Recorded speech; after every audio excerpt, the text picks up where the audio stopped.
Halo, apa kabar? Assalamualaikum warahmatullahi wabarakatuh. Senang sekali bisa ketemu lagi bersama dengan Anda semua dalam program Off the Record, baca berita di balik berita. Ya, seperti biasa, kami temani Anda, saya Hersu Benarif. Dan saya Gibeta senang sekali menjumpai teman-teman semuanya. Semoga semua dalam keadaan sehat. Amin. Yes, oke. Ini saya terkejut juga nih, ada kebakaran ya di IKN ya, Mbak Agi ya. Ya, Pembangunannya belum beres, sekarang udah kebakaran lagi dan sebagainya. Ini makin menjadi apa ya, tanda tanya besar kita, apakah IKN ini sebenarnya nggak tanda tanya ya. Kalau kita sih yakin nggak akan jalan gitu, tapi nggak apa-apa, biar agak kelihatan dramatis gitu, kita buat bahwa tanda tanya dengan masa depan dari IKN.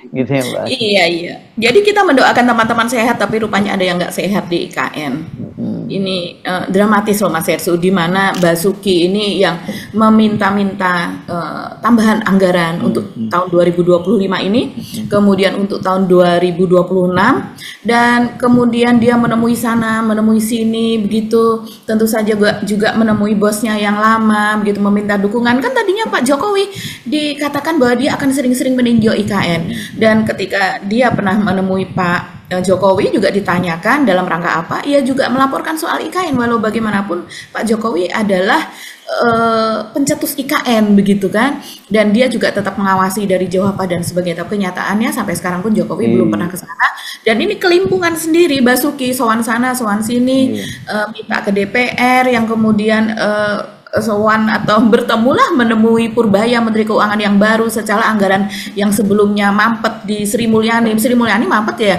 atas instruksi dari Prabowo, tentunya instruksi Mm-mm. dari Presiden. Tapi kebakaran sekarang ini menghantam betul gitu, karena sampai 700 pekerja konstruksi, karena ini yang terbakar adalah gedung para pekerja konstruksi, dan 700 pekerjanya itu harus diungsikan ke tempat lain. Padahal pembangunan yang di tempat lain itu tidak kan masih berlangsung terus-menerus begitu. Jadi ini tragis begitu ya. Iya, iya. Iya, dan biasanya ini kalau ada kayak gitu itu beruntun aja. Kita nggak tahu kenapa ya, kesialan tuh selalu datangnya tuh beruntun gitu ya, biasanya gitu ya.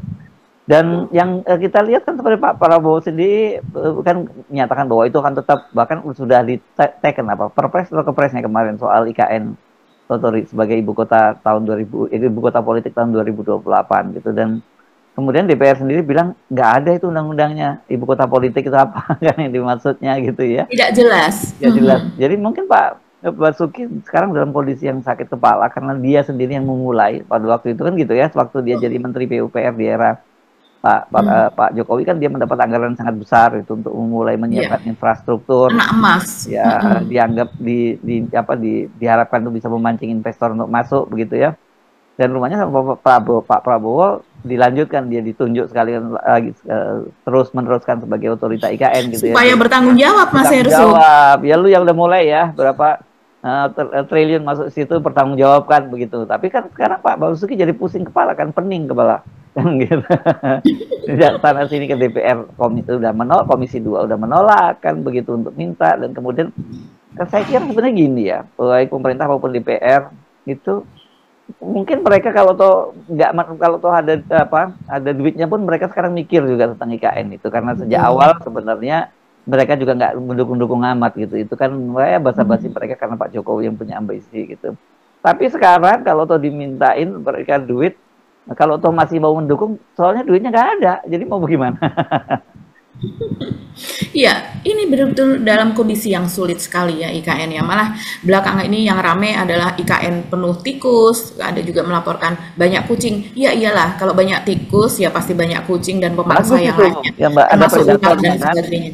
ya. Betul, termasuk ular apa dan sebagainya begitu ya. Dan itu juga soal PSK yang kemudian sudah dibantas di depan DPR, tapi ternyata di lapangan pihak Satpol PP-nya, pihak masyarakatnya masih tetap melaporkan bahwa itu tidak betul, karena mereka sesudah mereka dipulangkan mereka ya kembali lagi kan, tidak ada sistem pengawasannya yang terus-menerus Dan mengawasi ada mereka demand begitu. tinggi ya, supply. Dan demand-nya tinggi betul, apalagi sekarang banyak lagi dari ASN gitu yang dipindahkan di sana, dan ASN ini kita belum saja meliput bagaimana kegiatan mereka, apakah efektif ataukah tidak gitu, karena kan berarti mereka memang sudah ada huniannya, tapi bagaimana dengan kantornya dan sebagainya, bahkan huniannya pun kan juga berbagi, apakah mereka work from anywhere atau mereka work from office atau bagaimana kegiatannya, apakah itu efektif untuk kantor-kantor mereka, kan kantornya dari banyak ASN itu berasal dari beberapa lembaga atau kementerian yang berbeda. Ini saja masih belum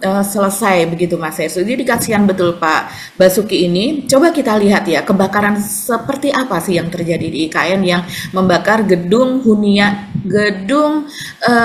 hunian konstruksi pekerja konstruksi yang ada di sana.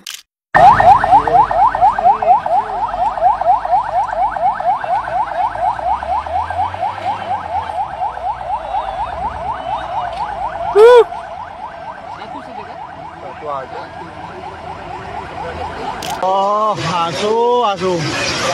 Koyok ngene kerja malah kobong ini lah. Entek wis. Allahu Akbar, rilang kabeh, ra duwe pakaian. Joh.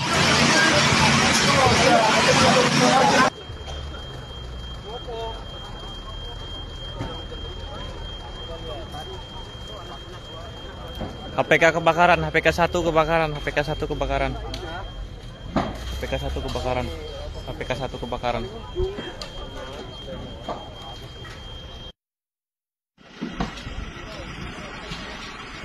Aneh, ini nembe telu papat iki. Nembe telu papat, lorone urung. Urung lorone. Aneh, ini nembe telu papat iki. Nembe telu papat, lorone urung. Urung lorone.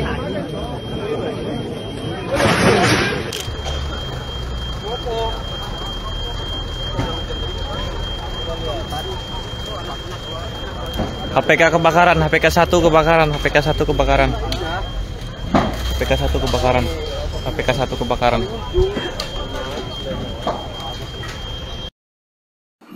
Ya serem sih Mbak, dan pekerja itu kan sebenarnya kata kuncinya sekarang karena mereka diharapkan bekerja, atau jangan-jangan pekerja ini sendiri juga bingung sekarang lagi ini pekerjain apa lagi gitu karena kalau duitnya nggak ada yang dikerja nggak turun. Iya ya. Nah, cuman kita melihat ini orang melihat untungnya begitu ya Mas Herssu.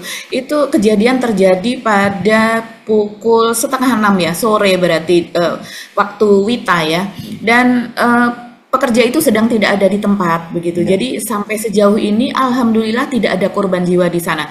Hanya mereka harus memang mengungsi. Kalau kita lihat masifnya kebakaran itu sebetulnya awalnya terjadi di lantai 4 ya Mas Herssu. Ini kita kan mengutip video-video tadi dari Penajam Terkini, kemudian dari Bontang Pos, kemudian dari akun info_etam, kemudian juga dari Anak Muda Penajam dan Info Penajam. Jadi memang banyak kita kutip dari media setempat begitu.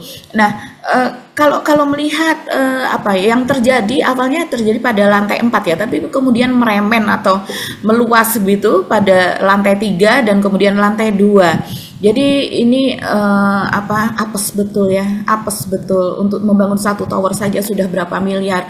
Pak Basuki itu ya bisa dikatakan merengek sana sini dan berusaha mencari investasi yang katanya sudah ada datang dari Korea, Taiwan, kemudian juga dari Eropa, dari mana tertarik, tapi memang sampai sejauh ini kan kita belum melihat realisasinya. Bahkan dari investor-investor dalam negeri yang sudah groundbreaking berkali-kali Mas Herssu mengatakan yaitu hanya sampai groundbreaking aja, paling ada satu hotel atau apa, yang lainnya tidak berlanjut karena saling menunggu gitu. Bukan saya ngomong Mbak, yang saya ngomong itu justru Marwara Sirait gitu. Oh iya betul. Ya, Marwara mengakui. Iya dan anehnya kan dia ini kan dulu pegawainya Aguan kan pada waktu itu. Karena dia mendampingi Aguan groundbreaking.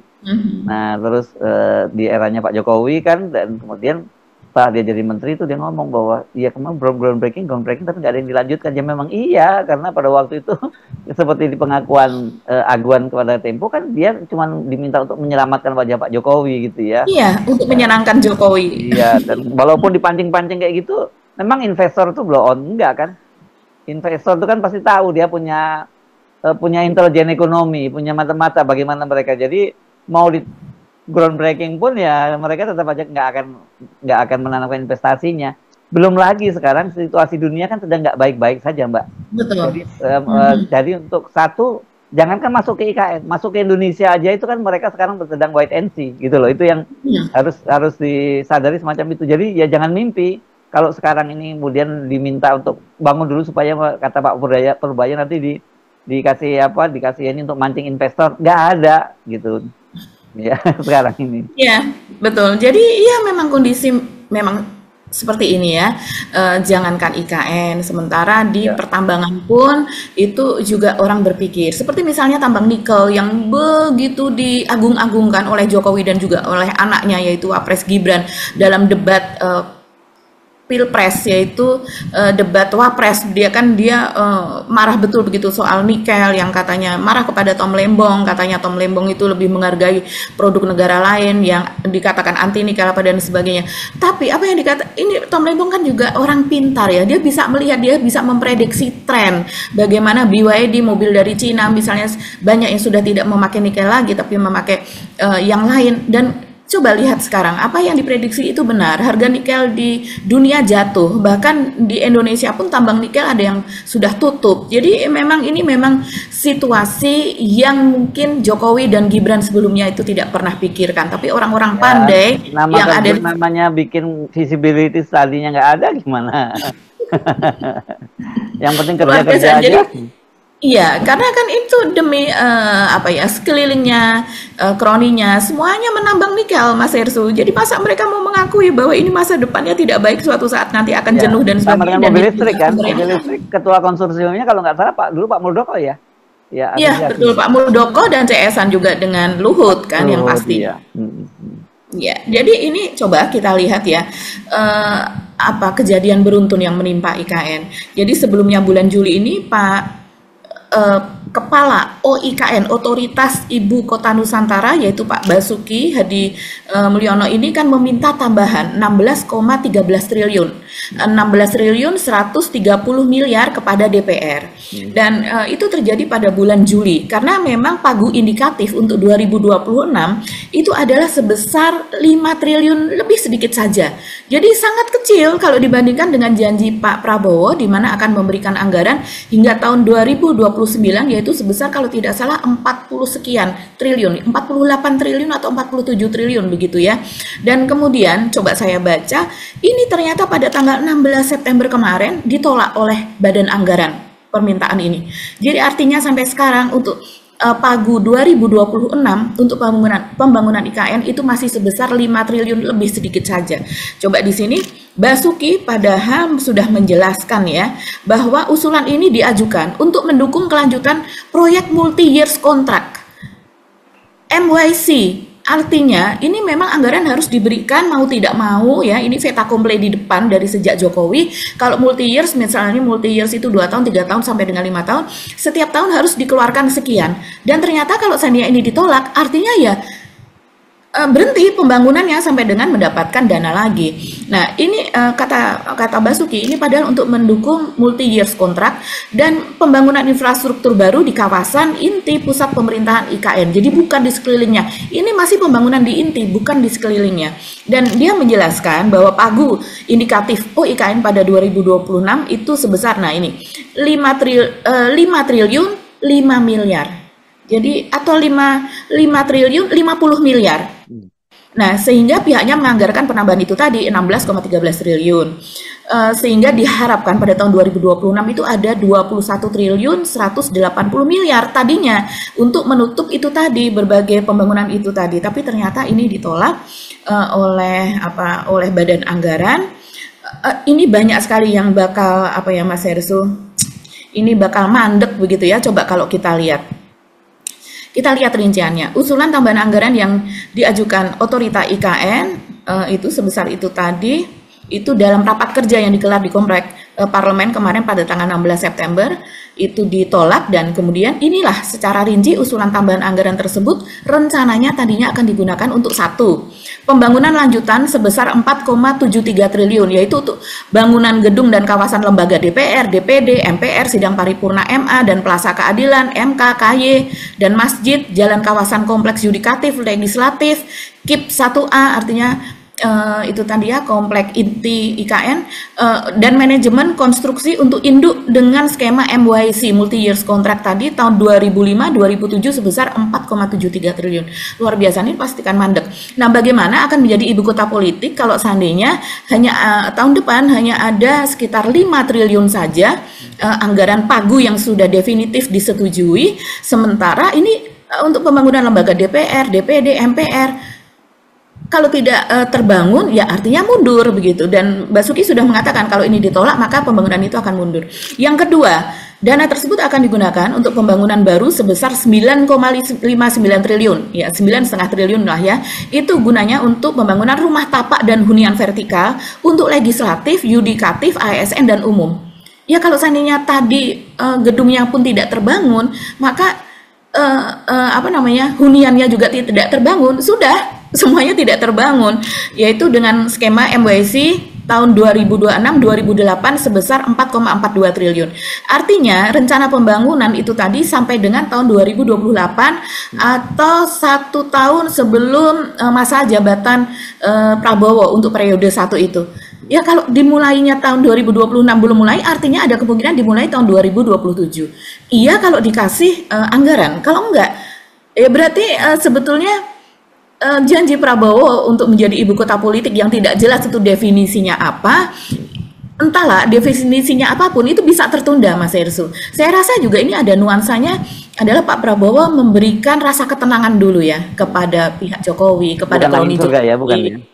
Iya, ya semacam angin surga juga. Yang ini tuh yang namanya peraturan seperti itu juga bisa di take down atau direvisi atau ditunda dan sebagainya begitu. Terus selain itu bukan janji kampanyenya Jokowi, Pak Prabowo juga kok gitu ya. Iya, ini kan dan dipastikan kalau nggak dikasih malah Pak Prabowo akan didukung. Kalau dia ngasih anggaran malah nggak akan didukung oleh rakyat. Jadi ada dua sisi ya di sini ya. Yang penting sekarang dari pihak-pihak Jokowi itu sudah tenang dulu, sudah ayem. Oh, ada dukungan akan jadi ibu kota politik. Kan ini yang menyambut gembira para termul, Mas Ersu, di mana-mana, baik itu di acara-acara televisi itu di mana dihadirkan para termul, wakil juru bicara dari Jokowi, itu kan mereka menyambut dengan gembira sekali bahwa ini sudah jelas pasti nanti akan pindah. Padahal dia sendiri disuruh menjabarkan apa arti ibu kota politik tuh nggak bisa ya, karena memang tidak mereka sendiri suruh pindah juga nggak mau kok gitu, Mbak. Ya seperti halnya dikatakan oleh Saan Mustafa, politisi dari Nasdem kan yang mengusulkan ini, ayo kasih definisi apa begitu. Kalau sudah, nah sekarang kemarin dia menyambut gembira ada definisi ibu kota politik walaupun itu tidak jelas apa definisinya, tapi dengan status ibu kota politik itu sebelum itu berlaku ya sebaiknya wakil presiden sudah pindah ke sana, lagi-lagi didorong Gibran gitu. Sementara politisi Nasdem yang lainnya pindah untuk mendukung Gibran, pindah ke PSI. Saya rasa karena bertentangan pendapat di dalam Nasdem itu sendiri. Kemudian yang lainnya, coba saya tambahi ya. Itu ada juga sistem penyediaan spam dan jaringannya prasarana bidang SDA dan irigasi, infrastruktur pendukung aksesabilitas dan utilitas kawasan yudikatif dan legislatif dan sebagainya sebesar 5,17 triliun itu dipastikan akan tertunda juga.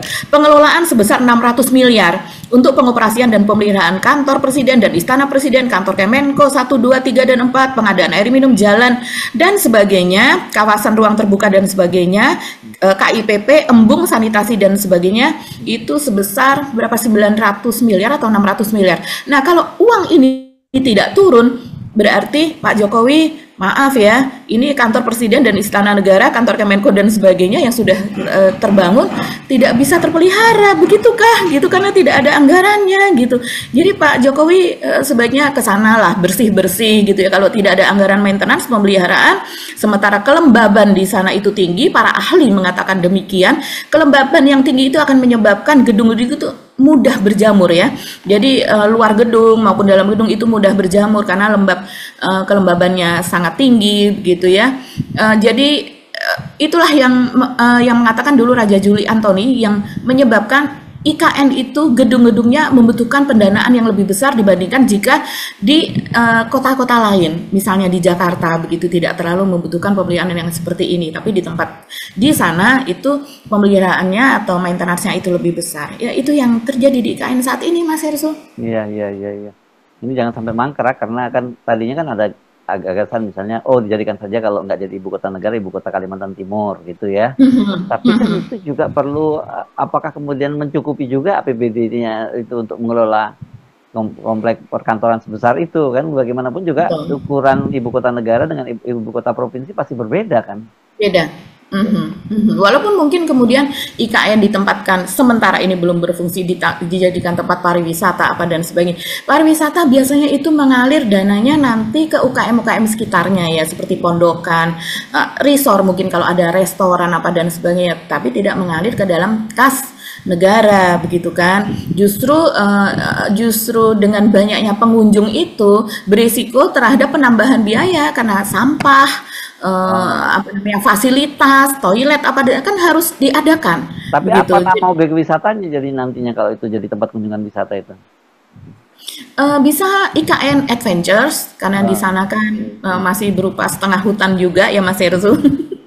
Atau juga misalnya wisata edukatif, yaitu bagaimana memelihara hutan di sekitar ibu kota misalnya. Kenapa nggak ada nama-nama Jokowinya di situ kan? Bagaimana ini peninggalannya Pak Jokowi?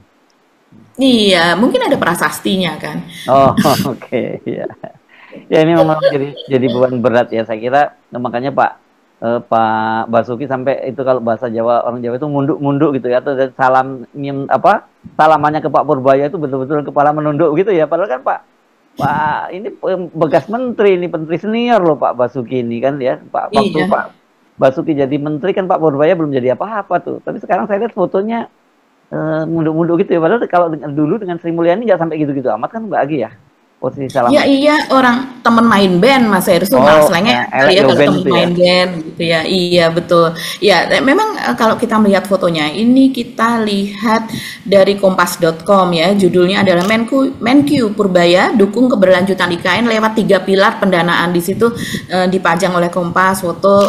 Memang Pak Purbaya kan jauh lebih tinggi begitu ya. Jadi walaupun begitu dia juga tidak terlalu menunduk betul gitu, dan terlihat jadinya Pak Basuki yang lebih tidak setinggi Pak Purbaya, kemudian dan memang lebih takzim begitu ya salamnya kepada Pak kalau Purbaya. Lebih tinggi kan pasti begini Mbak, ngelihatnya bukannya begini.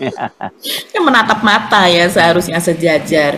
Ya kalau dokumentasi dari bersalaman dengan Menteri Keuangan yang lama Sri Mulyani itu memang ya sejauh ini saya tidak menemukan dokumentasi di mana Pak Basuki ini menunduk lebih dalam ketimbang Bu Sri Mulyani, malah mereka tertawa-tawa karena mungkin jauh lebih dekat gitu ya. Dan lagi Pak Basuki kan pernah mengatakan ya jelas berbeda lah ini ya. Kalau menurut saya jelas berbeda situasinya. Dia pernah mengatakan bahwa situasi saya dengan Sri Mulyani, Ibu Sri Mulyani itu berbeda dengan menteri lain, hubungannya ya dengan menteri lain kepada Ibu Sri Mulyani. Kalau menteri lain kepada Ibu Sri Mulyani itu minta supaya anggarannya itu yang misalnya tadinya ditahan, kemudian itu cepat dicairkan dan sebagainya begitu. Kalau saya nggak pernah dan nggak perlu minta ke Ibu Sri Mulyani karena Pak Jokowi yang langsung instruksikan begitu kan. Hebat benar ya. Jadi memang posisinya dulu hebat betul, dan posisi ini sekarang tidak dia nikmati lagi di masa pemerintahannya Prabowo. Dia pun bukan jadi menteri lagi, sehingga ketika bertemu menteri ya wajar kalau situasinya seperti ini. Tapi dengan Sri Mulyani pernah mengunggah di IG-nya ya Mas Herzul, yang gimana dia menyebutkan yang mengunggah di IG-nya itu yang ketika dia lega, dia bersalaman dan salamannya biasa saja, saling menatap mata gitu ya, sama-sama sejajar begitu, yang dimana dia lega sudah bersalaman dengan Basuki karena pekerjaan pada tahun 2023 ketika itu sudah selesai, dan itu adalah tahun-tahun sulit menurut Sri Mulyani. Dan kemudian juga sementara kalau dari Basuki sendiri, dia mengatakan bahwa ngaku pernah salaman dan cium tangan Sri Mulyani. Karena apa? Itu karena dia pada waktu itu ada anak buahnya di PUPR yang menyalahgunakan anggaran, dan dia sebelumnya sudah mengatakan bahwa kalau sampai ada anak buah saya menyalahgunakan anggaran, akan saya cium tangan Ibu Menkyu begitu, dan itu kemudian dia lakukan gitu, walaupun tidak ada fotonya tapi dia mengakui itu begitu. Jadi memang kalau pada posisi under, Pak Basuki ini kelihatannya lebih menunduk ya. Ketika pada Sri Mulyani dia posisi under, anak buahnya salah, dia minta maaf dengan sampai cium tangan. Kemudian dengan Pak Purbaya karena dia posisi yang butuh begitu, sehingga dia sepertinya menunduk lebih dalam gitu. Coba kita lihat ya, apa komentar Purbaya ini dengan kedatangan dari Basuki. Apa yang dijanjikan oleh Purbaya sementara DPR sudah menolak. Kalau DPR menolak anggaran, itu tidak hanya sekedar DPR menolak anggaran, karena DPR ini pasti juga sudah berkonsultasi dengan pemerintah. Hey, ada duit apa enggak gitu. Kalau nggak ada duit, ya ini harusnya ditolak, tolak aja kan begitu. Nggak mungkin mereka menolak begitu. Kalau mereka menyetujui pun, tapi pemerintahnya nggak punya anggaran, kan juga tidak bisa terlaksana. Nah, ini apa yang dijanjikan? Jadi dia mengatakan, kita kutip deh lewat akun Menq RI, akun resmi ini. Menq Purbaya turut memberikan dukungan atas 3 skema pembiayaan untuk kelanjutan pembangunan IKN. Memang dia mengatakan demikian. Nah, ini dia menemui Basuki ini di kantor Pusat Direktorat Jenderal Pajak DJB, dan ini baru kemarin di hari yang sama ketika IKN terbakar. Pada tanggal 1 Oktober IKN kebakaran, Basuki menemui Purbaya ketika itu, dan Purbaya ini memang berjanji akan memberikan dukungan anggaran, begitu. Kemudian memberikan dukungan anggaran, tapi belum merinci berapa angka pasti yang akan dikucurkan untuk melanjutkan pembangunan ibu kota IKN. Kemudian yang kedua, pendanaan melalui kerjasama pemerintah dan badan usaha. Dari dulu kan ini memang sudah ada, bukan sesuatu janji yang baru, tapi memang sulit gitu ya untuk dilaksanakan. Cuman beberapa hal saja yang bisa dilaksanakan. Ketika itu ada Jokowi, dan Jokowi main injek kaki. Kalau sekarang sepertinya Pak Prabowo kan nggak main injek kaki. Kemudian yang ketiga, foreign direct investment atau FDI alias investasi asing. Nah, selama ini dari IKN sendiri kan sudah ada bagian untuk mencari investornya begitu. Iya, jadi kalau foreign direct investment atau FDI itu kan memang sudah dilakukan sejak lama, usahanya juga sudah lama begitu. Jadi artinya salah satunya adalah kurang lebih IKN disuruh mencari juga pendanaan itu sendiri begitu ya. Iya, not maybe kata orang Jogja, nggak mungkin. Sejak awal kan begitu memang konsepnya, katanya cuma 20% dari APBN kan. Betul, betul. Ya, kemudian ya di sini ditulis. Coba kalau saya lihat dari CNN ya, di situ ditulis bahwa Purbaya masih mendorong perhatian pada nasib IKN. Dia mencontohkan pemerintah menganggarkan 5,7 triliun untuk IKN pada 2025. Ya, kalau itu sih sekedar perhatian saja, karena memang IKN masih masuk ke dalam PSN, proyek strategis pemerintah, yang masih ada di dalam list itu. Sementara kalau yang di BSD ya, wisata kesehatan ya, BSD, kemudian yang ada di PIK 2 itu kan sudah tidak masuk dalam list PSN, begitu juga yang Rempang sudah tidak masuk dalam list PSN. IKN ini masih masuk karena memang komitmen ada janji Pilpres kan seperti itu. Tapi kalau kita melihat IKN masih didorong, kalau sejauh ini kok ya anyep begitu ya, mendorong tapi saran saya sih sebenarnya kan Pak Jokowi daripada sibuk terus cawe-cawe dalam negeri, suruh dijadikan aja lagi sales kan dulu, datengin tuh yang dulu oversubscribe itu untuk suruh masuk lagi sekarang gitu. Cara ngomongnya gimana tuh Mas Ersu kalau investor asing? Please invest to my country, to my IKN atau apalah gitu ya. Ini mancing-mancing lagi. Ya, ini Pak Purbaya mengatakan, tapi saya akan menunggu perintah Presiden Prabowo. Seperti apa? Ya. Jadi ini tergantung Prabowo ya, Pak Basuki ya. Baik-baiklah kepada Prabowo. Ya, kalau ketemu Pak Prabowo jangan lupa lebih tunduk lebih dalam lagi gitu dibandingkan dengan Pak Uraya ya. Oke. Saya kira kita tunggu aja Mbak Agi ya, dan kita sebenarnya sudah tahu lah bagaimana endingnya kira-kira. Karena semua indikator, bahkan kemudian sekarang ini kan dibandingkan era Jokowi kan pemburukan secara global tuh terjadi. Saya kira orang sama dengan kayak kita. Sekarang ini orang lebih menahan duitnya di kantong ketimbang investasi kan, dan apalagi situasi yang tidak menentu seperti itu. Oke, selamat Pak Basuki. Nah, jangan lupa lapor lagi ke Solo ya sekarang ini untuk bagaimana nih, jangan saya disuruh tanggung jawab sendirian dong Pak, gitu. Masa Bapak nggak ikut tanggung jawab. Kira-kira gitulah ya Pak Basuki. Nanti kita cover kalau Pak Basuki juga lapor ke Pak Jokowi pemberitaannya ya. Oke. Sampai ketemu lagi. Saya Subun Arif. Dan saya Gibeta, terima kasih atas perhatian teman-teman semua. Tetap salam akal sehat. Wassalamualaikum warahmatullahi wabarakatuh. Waalaikumsalam warahmatullahi wabarakatuh.